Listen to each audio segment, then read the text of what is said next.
This video is made for adult collectors because robot monkey.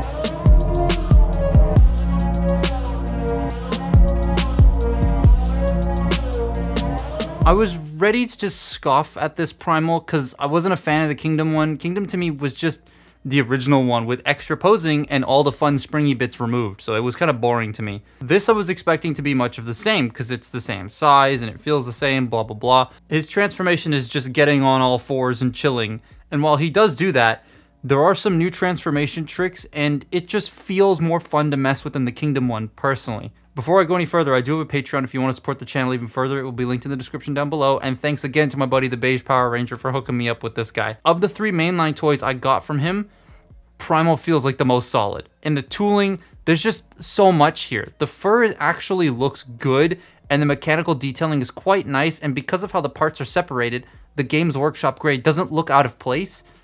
Just like Cheetor though, my visual issue is this butt flap here, but mainline budget, what do you expect? The new Primal head is so nice. I love the battle mask and the fact that it looks like Optimus Prime and is also different at the same time. I think they did a great job at differentiating the two, because I feel like that's going to be confusing to some moviegoers when they look at the screen and they go Optimus Prime and Optimus Primal, and I'm like, people, but huh?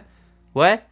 Right? So I think they did a great job at differentiating the faces while also keeping their similarities. And looking at this at face value, you can't really tell that it transforms. Love when they do that. The colors might seem boring to some, but I think they work rather well. There's actually a lot of silver for a mainline toy, and maybe Prime's paint budget went to Primal now that I think about it. But the way that everything sort of blends together and flows on this toy makes it feel like there's enough paint, and that's a lot for a Hasbro toy, because a lot of Hasbro toys need more paint.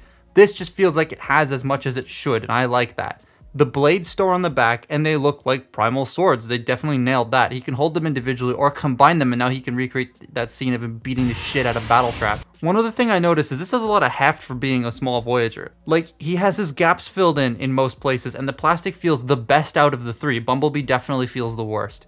Nothing feels thin, there's no clear, and the texturing gives it a very strong feel. The posing on this man is also intense. Like, there is a lot of stuff here, but he doesn't have a stand port, which is a pain. I was genuinely bummed out about that, because from what we've seen in the trailers so far and the promotional material, he does a lot of flips and a lot of like jumping, and you can't get him into those poses because he doesn't have that stand port. And I don't know why he doesn't. The other mainline figures do, but he just straight up doesn't have the tiny little hole. There's also no place for a clip to grip properly, so getting him elevated just in general doesn't work super well, and I'm kind of bummed out about that. But here, have a look at the range of this thing.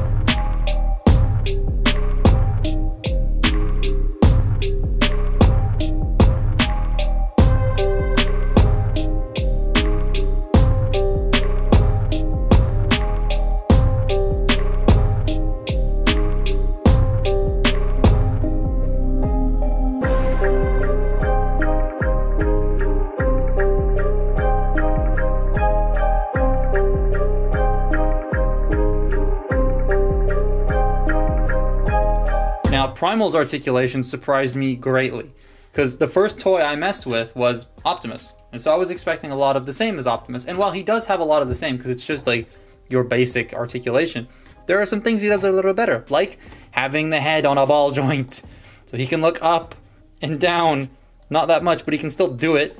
Head can rotate, it can only go that far because of the mouth plate, but like, that just looks natural. I don't think you need it to go any further. Shoulders can do a full 360 degrees. You got in and out. And what I really like is normally when you move something in and out with shoulder pads, the arms go out and then they come back in with the shoulder pads down. But the way that they've designed this shoulder pad allows it to go up and then come back down normally. Right? Like this one does the thing, which is kind of annoying, but it doesn't do it all the time, right? Which is really cool. This one's just perfect every time. But I like the way that they designed that so the shoulder pad stays up, and then for transformation, boop, it goes back down. That's really cool.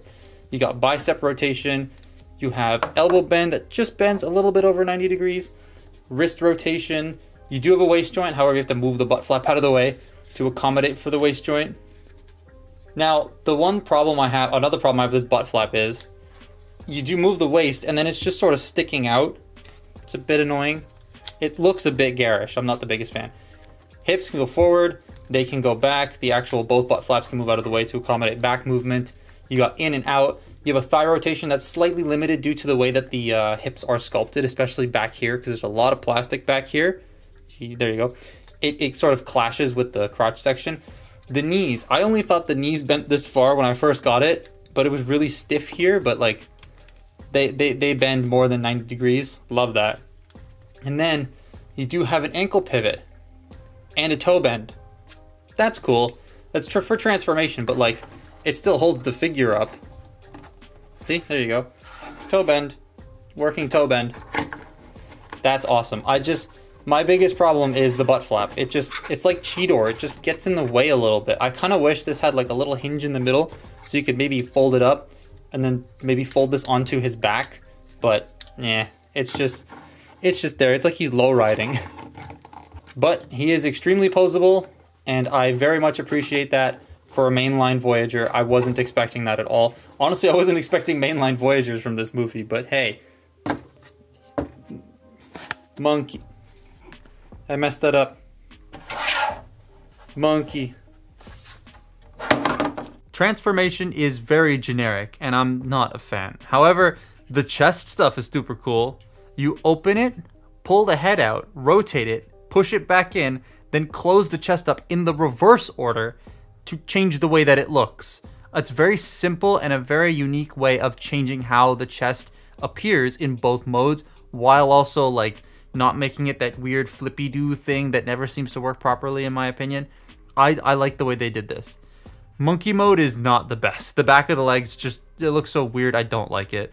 The front of the monkey is great, and the head sculpt is super detailed, if a little out of proportion, but the back end just ruins it a bit for me. I'm really hoping this Studio Series 1 remedies this, because that Rhinox looks like a huge improvement. If the Studio Series 1 does the legs where it's like not the actual robot legs, I think it'll be fine. It's also a leader class, so it's kind of a bigger budget, so, you know, here's hoping. He doesn't lose any mass, though. He's still as big and chunky as he was in robot mode, which is a huge plus, unlike Prime, who compresses into his alt mode. I just think Primal looks too short next to Cheetor now that we've seen bits of the trailer where he's standing next to Cheetor and Cheetor's smaller. This doesn't really work. It's just a nice toy, and both Prime and Primal, I say, are worth the pickup. Bumblebee, though, that's a whole different video that's going to be coming out next. Don't you worry about, there's a lot to say about that Bumblebee.